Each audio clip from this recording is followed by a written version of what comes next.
Hello guys, मेरो YouTube च्यानलमा नयाँ हुनुहुन्छ भने प्लिज सब्सक्राइब गरिदिनुहोस्।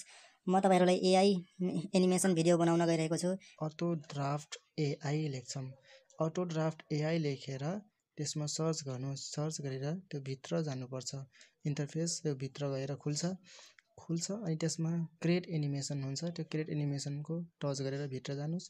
भित्र गइसकेपछि हामीलाई create animation and voice over भन्छ। त्यसलाई सिलेक्ट गर्नुहोस्। सिलेक्ट गरिसकेपछि यसमा धेरै स्टाइलहरू हुन्छ। स्टाइलमा एउटा भिलेज स्टाइल हुन्छ, त्यो नै सबैभन्दा बेस्ट हुन्छ। त्यसलाई सिलेक्ट गर्छौँ। त्यो सिलेक्ट गरेपछि एकछिनपछि हाम्रो इन्टरफेस खुल्छ। खुलिसकेपछि सबभन्दा तल हेर्नुहोस्, त्यसमा एउटा क्यारेक्टर अनि एसेस्ट अनि अडियो हुन्छ। यो तिनवटा चाहिँ हामीलाई काम लाग्छ। यो एसेसमा जान्छौँ। एसेसमा गइसकेपछि तपाईँको मेरो चाहिँ पुरानो पहिलादेखि बनाएको ब्याकग्राउन्ड छ, त्यही भएर यसरी देखाइरहेको छ।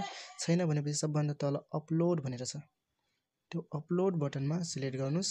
त्यसमा सिलेक्ट गरिसकेपछि तपाईँको ग्यालेरीमा आउँछ अनि ग्यालेरीमा भएको ब्याकग्राउन्डलाई, कार्टुन ब्याकग्राउन्डलाई तपाईँ सिलेक्ट गर्नुहोस्।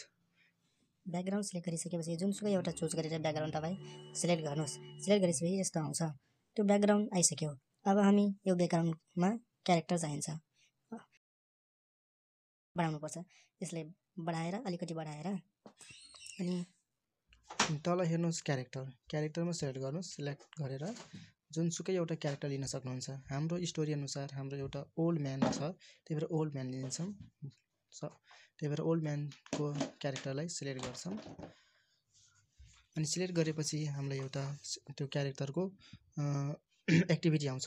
त्यो क्यारेक्टरको एक्टिभिटीमा जे पनि गराउन सक्नुहुन्छ। त्यसमा तपाईँले हिँडाउन सक्नुहुन्छ, वाक छ अनि स्लिप छ अनि रनिङ छ, जे पनि गर्न सक्नुहुन्छ। अनि स्टोरी अनुसार हामी चाहिँ वाक भनेर छ जुन हिँडाउनको लागि, त्यसलाई हामी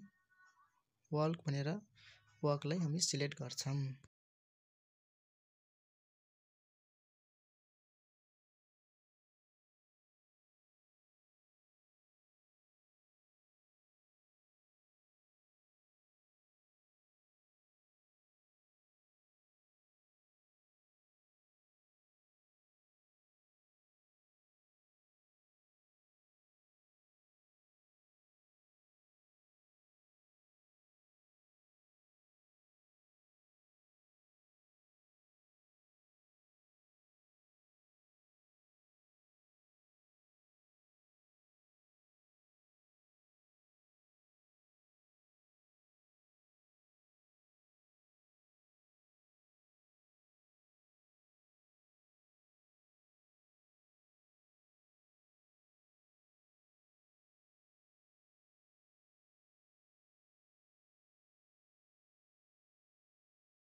जुन बिहान ऊ हुई थी, अब झर झर झर झर करती है नहीं।